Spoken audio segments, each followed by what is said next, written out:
ഇടയ്ക്ക് ഇതിനകത്ത് കായൊക്കെ കയറുവേ ഇതിൽ ഒട്ടിക്കുമ്പോൾ. അപ്പം ജസ്റ്റ് ഇങ്ങനെ നമ്മളൊന്ന് പിടിച്ചിട്ടാൽ ഞാൻ എപ്പോഴും വിചാരിക്കും ഇങ്ങനെ കാർ ഗ്രേഡ് ചെയ്യുന്നതും അതുപോലെ ഇങ്ങനെ പാക്ക് ചെയ്യുന്നതൊക്കെ വീഡിയോ എടുക്കണം എന്നൊക്കെ ആഗ്രഹിക്കും. പക്ഷെ അപ്പത്തെ തിരക്കായിരിക്കും. ചിലപ്പോൾ ഭയങ്കര എമർജൻസി ആയിട്ടായിരിക്കും നമുക്ക് സാധനമൊക്കെ വിടേണ്ടി വരുന്നത്. അപ്പോൾ എമർജൻസി ആയിട്ട് ഇങ്ങനെ വിടേണ്ടി വരുമ്പോഴത്തേക്കും നമുക്ക് വീഡിയോ എടുക്കാനുള്ളൊരു സമയമൊന്നും കിട്ടത്തില്ല. അപ്പം ഇന്ന് നമ്മൾ വലിയ എമർജൻസി ആയിട്ടുള്ള കായല്ല, നാളത്തേക്കാണെന്ന് തോന്നുന്നു. എനിക്ക് തോന്നുന്നു, എനിക്കറിയില്ല. അപ്പം വലിയ എമർജൻസി അല്ലാത്തത് കൊണ്ടും പിന്നെ എപ്പോഴും പിള്ളേരും ആരെങ്കിലും ഉണ്ടാവും. അപ്പം എനിക്ക് എടുക്കാൻ മടിയാണ്.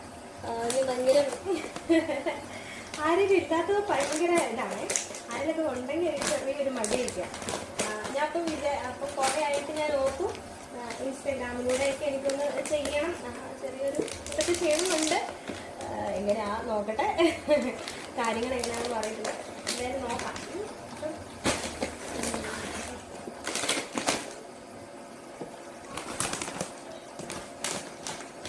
ഇത് ഓരോ ക്വാളിറ്റിയിലാണ് നമ്മൾ കാക്ക കൊടുക്കുന്നത്. ഓരോ ക്വാളിറ്റി ഉണ്ടല്ലോ, ഏലക്കയ്ക്ക് ഓരോ ക്വാളിറ്റി ഉണ്ടല്ലോ. ആ ക്വാളിറ്റി അനുസരിച്ചിട്ടാണ് നമ്മൾ ഏലക്ക കൊടുക്കുന്നത്. ഫസ്റ്റ് ക്വാളിറ്റി ഉണ്ട്, സെക്കൻഡ് ക്വാളിറ്റി ഉണ്ട്, പിന്നെ മസാല, അങ്ങനെ അങ്ങനെ പല ടൈപ്പ് പറയുന്ന ആ ക്വാളിറ്റി കിട്ടും. അങ്ങനെ നമ്മൾ അയ്യോ കരണ്ട് പോയി. മര്യാദക്കാണെങ്കിൽ ഇതുകൂടെ ഒട്ടിച്ച് തരുന്നതായിരുന്നു.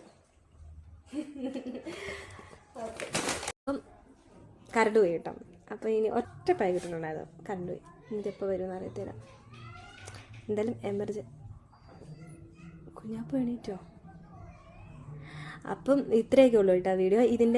ഇതിനെക്കുറിച്ച് കൂടുതൽ അറിയണം എന്നൊക്കെ ഉണ്ടെങ്കിൽ ഞാൻ ഇതിൻ്റെ സോൾട്ടിങ്ങും കാര്യങ്ങളൊക്കെ, ഏലക്കയുടെയും കാര്യങ്ങളൊക്കെ ഞാൻ ഇടാം കേട്ടോ.